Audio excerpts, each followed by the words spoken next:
जालना जिल्ह्यात शेतात भयंकर प्रकार घडलेला आहे। सासऱ्याने सुनेला मागून मिठीत धरले, नंतर पाडून पुढे घडलेला प्रकार ऐकून पायाखालची जमीन सरकेल।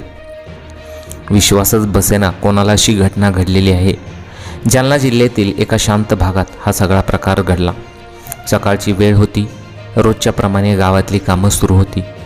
कोणी जनावरांना चारा घालत होतं, कोणी शेतांच्या कामासाठी निघालं होतं। वातावरण अगदी ओलं झालं होतं, नेहमीसारखं होतं। पण काही तासांनी जे समोर आलं त्याने सगळ्यांच्या अंगावर काटा आला होता। त्या दिवशी एक विवाहित महिला घरची कामं आटपून शेताच्या दिशेने निघाली होती। गावाकडच्या आयुष्यात शेत म्हणजे रोजचं काम हे आपल्या सर्वांना माहीत आहे। कधी पाणी पाहणं, कधी जनावरांसाठी चारा आणणं, कधी एखादं काम पूर्ण करायला जाणं। त्या दिवशी ती तशी शेतात गेली होती। तिला कल्पनाही नव्हती की त्या ठिकाणी तिच्यासोबत काहीतरी विचित्र प्रकार घडणार आहे। शेतात त्यावेळी फारशी वर्दळ नव्हती, आसपास शांतता होती। झाडांच्या सावल्या, मोकळं मैदान आणि अधूनमधून वाहणारा वारा, अशा शांत वातावरणात ती आपल्या कामात गुंतली होती। पण कोणीतरी दुरून तिच्याकडे लक्ष ठेवून होतं हे तिला अजिबात जाणवलं नाही।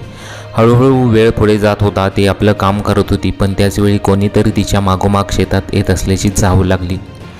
सुरुवातीला तिला वाटलं कदाचित गावातला कोणतरी असेल, कारण गावात एकमेकांच्या शेतात जाणं काही नवीन नव्हतं।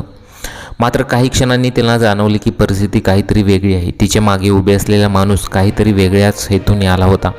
त्या व्यक्तीच्या हालचालीने तिला अस्वस्थ वाटू लागलं, पण पुढे काय होणार याची कल्पना तिला नव्हती। काही समजून जाण्याआधी अचानक त्या व्यक्तीने तिच्या मागून येत तिला घट्ट मिठी मारली। हा सगळा प्रकार इतक्या अचानक घडला की काही क्षण ती पूर्णपणे गोंधळून गेली। तिच्या लक्षात आलं नाही की नेमकं काय होत आहे।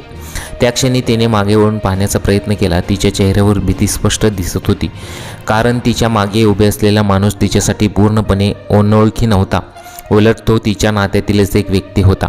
त्याने तिच्या कानाजवळ काही शब्द उच्चारले, त्या शब्दांनी तिच्या अंगावर काटा आला। परिस्थिती आता गंभीर होत चालली होती। स्वतःला त्या मिठीतून सोडवण्याचा प्रयत्न करत होती, पण समोरचा माणूस थांबायला तयार नव्हता। त्याची वागणूक अधिकच आक्रमक चालली होती। त्या शांत शेतात आता एक भीतीदायक प्रसंग उभा राहिला होता। आसपास मदतीला कोणीच नव्हतं। ती जोराने तिच्या हातातून सुटण्याचा प्रयत्न करू लागली, पण पुढच्या क्षणी त्या व्यक्तीने तिला खाली पाडलं। ती जमिनीवर कोसळली। अचानक झालेल्या या प्रकारामुळे ती काही क्षण पूर्णपणे हादरली। तर तो माणूस तिसरा कोणी नसून तिचे चक्क सासरे होते। आणि सासरा चक्क कानात म्हणाला की तू मला आवडतेस। आणि मग जोरदार आघात झाला आणि दांड्यांचा जोरदार तिच्या दिशेने दांड्यांचा आघात झाला। हाताला तो मारा बसला, जखमी झाली, तरीही ती थांबली नाही। जखमी अवस्थेत ती शक्य तितक्या वेगाने दूर पळून जाण्याचा प्रयत्न केला, कारण की तिने सासऱ्याला तो नकार दिल्यामुळे सासऱ्याने तिला मारहाण केली होती। आणि हा चक्क प्रकार अक्षरशः जालन्यामध्ये घडलेला आहे।